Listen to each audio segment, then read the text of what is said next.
Idrus, Sarjana Ekonomi Magister Manajemen Raja Kubu, dan juga Pangeran Kubu Syarif Hasan bin Mubarak Idrus, kemudian Datuk Majelis Kubu Syarif Ja'far bin Ali Idrus.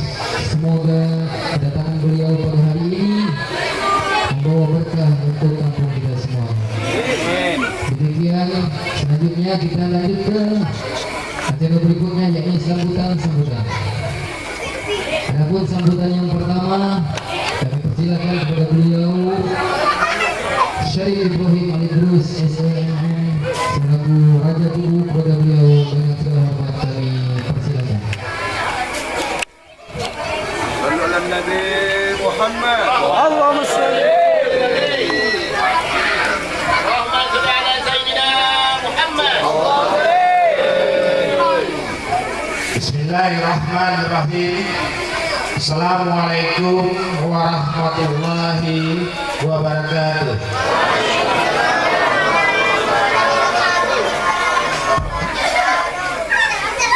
Asyhadu an la ilaha illallah wa asyhadu anna Muhammadar Rasulullah. Allahumma shalli ala sayyidina Muhammad wa ala sayyidina Muhammad. Amma ba'du. Puji syukur, alhamdulillah, alhamdulillah, alhamdulillah. Kita ucapkan kepada Allah Subhanahu wa taala bahwa malam hari ini kita masuk pada bulan Maulid. Kita bersama masyarakat di Mega Timur, alhamdulillah berkeadaan sehat walafiat. Mudah-mudahan dengan berkumpulnya kita bersama masyarakat dengan tetangga, Allah berikan rahmat bagi kita semua. Amin. Salam dan salawat selalu kita sampaikan pada Nabi kita Nabi Muhammad SAW, karena beliaulah yang membawa kita dari masa jahiliyah menuju masa sekarang dan iman dan takwa. Mudah-mudahan di akhir zaman nanti kelak kita bisa bersama duduk bersama Rasulullah SAW dan kita semua mendapatkan kesamaan beliau. Amin. Sebelumnya ini pertama kali saya datang di Mega Timur. Dulu pernah di SD 06 nggak salah, di masih di kota Madia.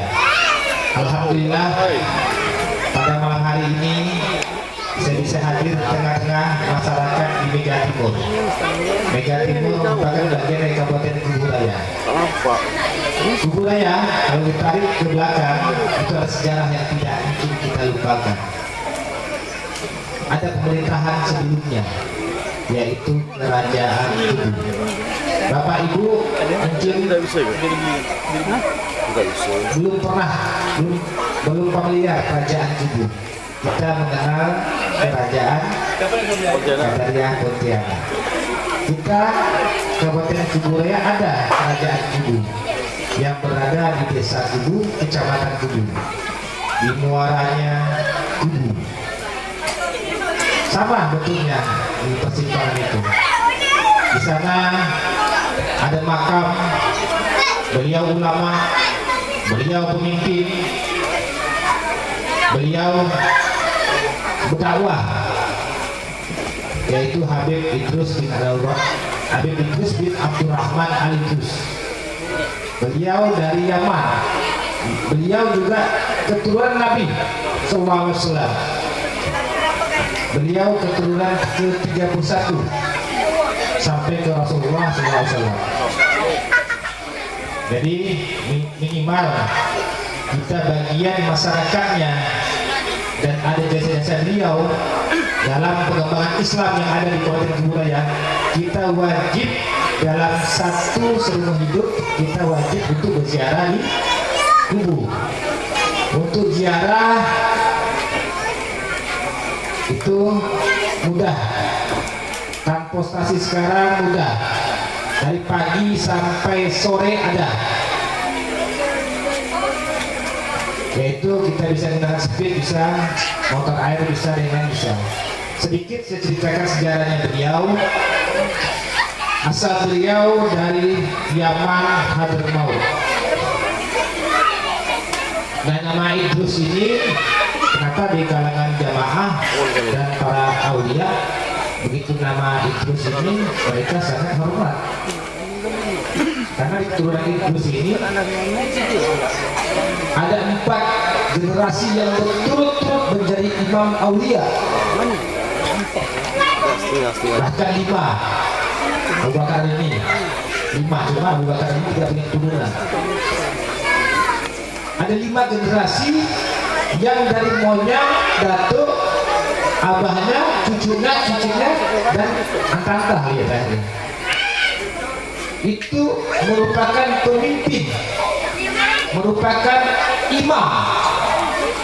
Kalau imam sekarang ini, kalau imam dulu pemimpin, pemimpinnya umat Islam, pemimpinnya seluruh dunia, karena Yamanlah banyak melahirkan para aulia yang ada di dunia. Nah, salah satunya keturunannya itu Idrus bin Abdurrahman al-Idrus. Beliau tahun 1740-an sudah hijrah saat beliau masih muda, belum menikah. Beliau disuruh gurunya hijrah ke daerah Asia. Dalam perjalanan beliau singgah ke Malaysia, singgah ke Aceh, singgah ke Palembang, karena Palembang ini kerajaan tertua. Cuman bagus kok kalau jadi banyak para orang-orang luarnya Indonesia selalu singgah ke Palembang. Sebelumnya Palembang juga telah banyak kedatangan habaib. Jadi kita keluarga-keluarganya Idrus ini juga sudah ada di Palembang. Sampai Palembang, lanjut ke Jakarta, Batavia, ke Cirebon, ke Demak, dan melanjutkan perjalanan ke Matan dan Pura. Karena sebelumnya ada segalanya. Kalau habaib ini kan mau marga apapun pada segalanya, yaitu Habib Hussein bin Ahmad Jamaludin yang sudah ada di Mempawah. Sehingga Mempawah, sehingga Matan akhirnya menetap di wilayah Kubu, yaitu Kuarah Kubu itu. Di situ tujuan beliau hanya ingin menetap, berdagang dan berdakwah. Dalam perjalanan beliau, masyarakat itu menjadi panutan, dan akhirnya beliau ditokohkanlah menjadi raja di wilayah itu. Dulu batasnya sungai, di Yaman kita lihat batasnya dulu sungai, sepanjang sungai Kapuas itu sebelah sana itu kerajaan Kudu, sebelah sini Seberia. Akhirnya beliau menetap di situ. Dalam perjalanan dia dakwah dan pengembangan Islam dan pengembangan ekonomi, membuat para masyarakat sekitar itu ramai-ramai tahun 1785 ramai-ramai melakukan imigrasi, berpindah ke Kubu. Nah, disitulah mulai berkumpulnya titik kumpul, titik keramaian masyarakat yang membentuk kekuasaan, yaitu kerajaan Kubu. Secara garis besarnya itu sampailah itu sekitar lama itu sini sebelum diserahkan kekuasaan ke Republik Indonesia ada 9 raja atau 9 sultan. Kalau Islam ini kan sultan biasanya, tapi kita ini kerajaan bukan sultanan, jadi dipanggil raja. Ada 9 kesultanan. Ya, salam ya. Dari Idrus yang pertama Muhammad, kedua Abdurrahman, dan terakhirnya Hasan. Yang tahun 1990 menyatakan untuk menyerahkan kedaulatan dalam bentuk suap raja yang diwakili oleh Sultan Hamid untuk mengelabur menjadi bagian Negara Kesatuan Republik Indonesia. Singkatnya seperti itu, minimal kita tahu secara garis besarnya. Kalau mau mendalami lagi, bisa banyak lihat di Google, di buku-buku Alitrus dan sejarah-sejarah lain ada. Keratonnya ada sekarang. Sekarang alhamdulillah, dulu terbengkalai, tapi sekarang ini udah cukuplah sebagai simbolnya kerajaan Tugu.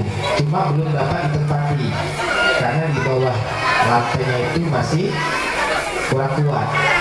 Nanti kalau sudah bagus, sudah bisa ditempati, nanti kita kembalikan marwah kerajaan itu sebagai siarnya Islam, sebagai siarnya budaya. Kerajaan Tugu selain merupakan simbol Islam, beliau juga mengayomi agama lain. Di sisi mana? Di sisi budaya. Di sisi mana? Di sisi ekonomi dan lainnya.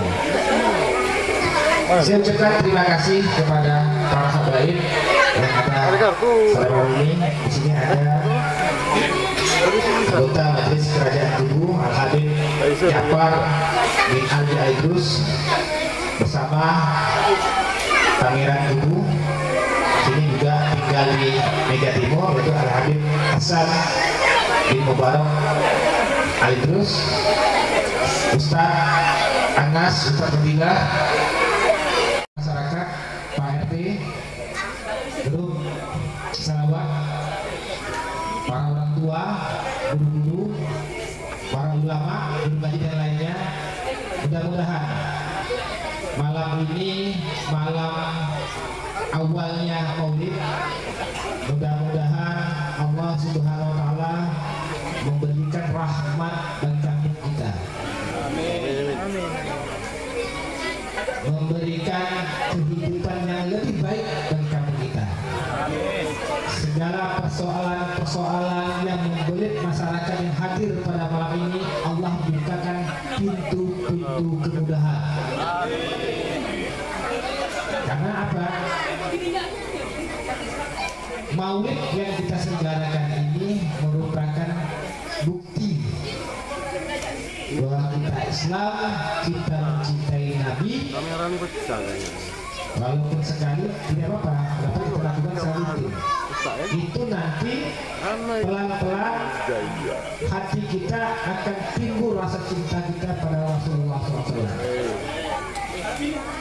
Kenapa kebudayaan Maulid atau perayaan-perayaan Maulid wajib diselenggarakan masyarakat setiap tahun? Jangan kita bosan, karena kita umatnya Nabi Muhammad SAW. Tidak boleh kata bosan.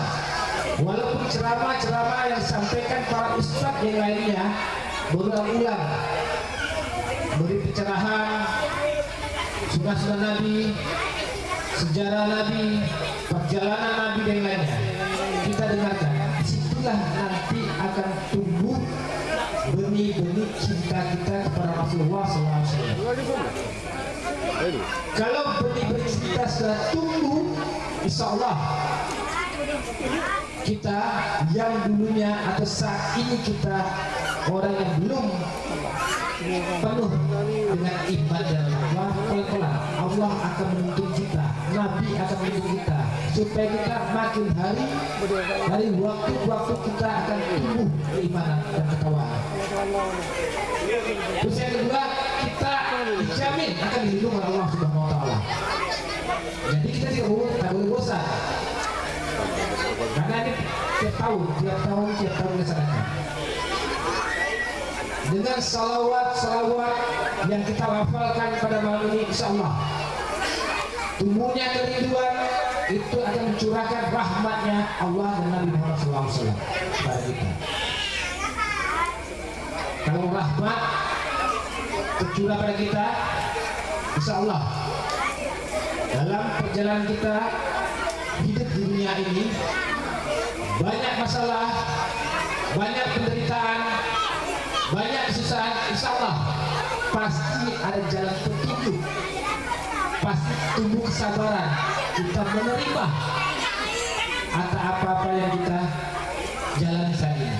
Insya Allah baik itu sama keluarga, makin hari keluarga kita makin harmonis, anak-anak kita makin hari kita ya bisa menjadi anak soleh, itu merupakan nikmat. Kalau kita menikmati iman dan takwa, nikmat itu bentuknya pastilah nikmat-nikmat keimanan takwa. Memang kita makan nikmat, jalan-jalan nikmat, kita jalan ke Jawa atau kemana hidup lagi nikmat. Tapi yang nikmat yang sebetulnya yaitu nikmat kita dekat dengan Allah Subhanahu Wa Taala. Mudah-mudahan kita semua ini merupakan umatnya Nabi Muhammad yang seutuhnya.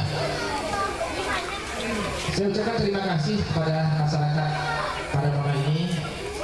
Alhamdulillah, mudah-mudahan kita agendakan setiap tahun kita dapat melaksanakan maulid, walaupun hanya dengan apa yang ada ini. Acara maulid yang kita sibuk dengan maulid, nanti dananya gimana, makannya gimana. Namanya maulid yang wajib itu mungkin tamu-tamu lah. Memang tamu ini kasih lah, kita kasih pelayanan lebih lah. Namanya masyarakat itu kalau kita mampu kita akan melayani maksimal. Kalau tidak, ya harus maklum. Bisa disuguhi kue, wah kue nikmat. Dan kita protes. Ingat, kita acara malam ini acara maulid. Kalau kita protes, ini peringatan kecintaan kita kepada Nabi Muhammad SAW. Kita harus lebih memahami. Nanti dengan pertama, kedua, sampai seterusnya belasan, insya Allah makin hari makin sempurna pasti.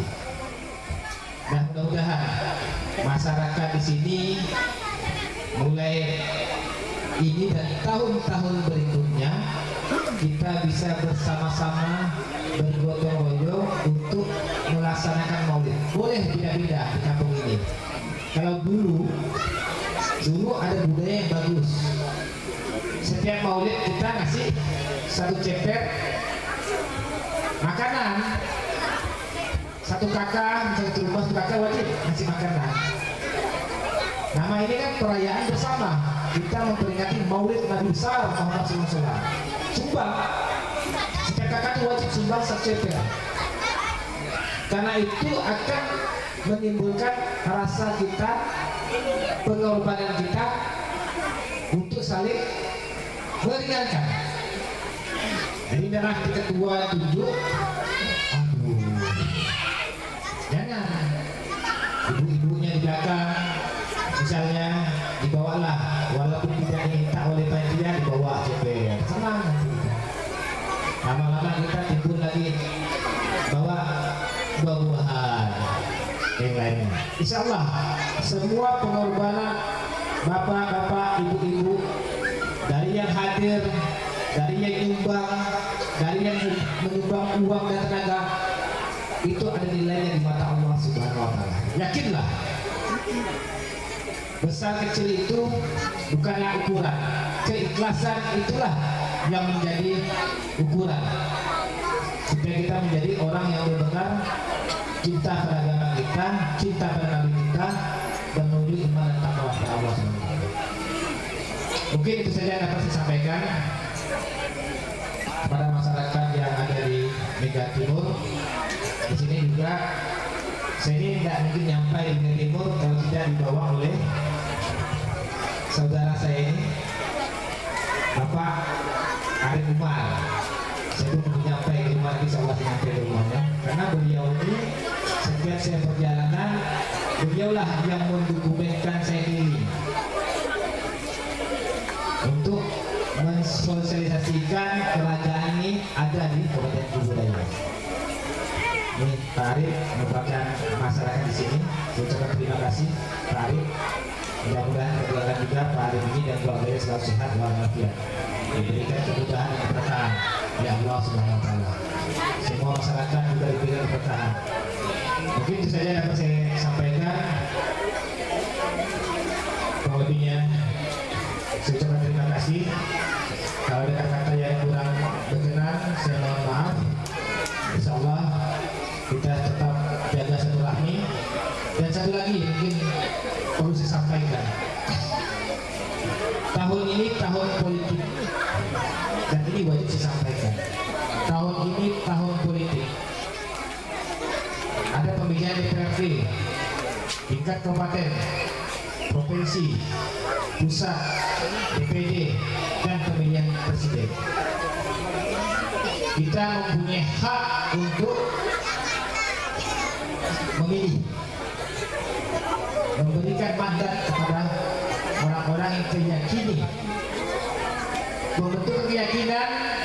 Bapak Ibu semuanya wajib untuk lebih lagi mengenal. Yang nanti dengan warna biru, warna merah, lalu kita petikan. Wajib mengenal untuk menelusuri siapa-siapa yang kita berikan mandat. Jangan kita tidak peduli, jangan kita memvonis. Nanti kemudian hari juga kita akan memintakan pertanggungjawaban mandat siapa yang dipilih. Kita punya telinga, punya mata, punya hati yang Allah berikan, dan kita bisa untuk memilih yang lebih baik. Yang kita tidak gunakan telinga, mata, dan hati kita. Wajib itu digunakan. Karena ini namanya bernegara, ini kita wajib peduli. Jadi jangan nanti kita ke TPS kita bingung yang lucu ya nanti menang orang di luar harapan sama disalahkan tidak sendiri kan. Nah, lebihlah kita sediakan waktu untuk mengenal. Nah, pimpinan ini punya wewenang. Kalau wewenang kabupaten masih kecil, sekut kuasaannya. Provinsi lebih luas lagi, pusat lebih luas lagi, presiden lebih luas lagi. Hati-hati, jangan sampai nanti orang saudara kita kaum muslimin, para orang-orang kecil nanti tertipu. Karena iklan sekarang mudah, kita iklan mudah, dengan kita itu mudah, membentuk figur ini mudah.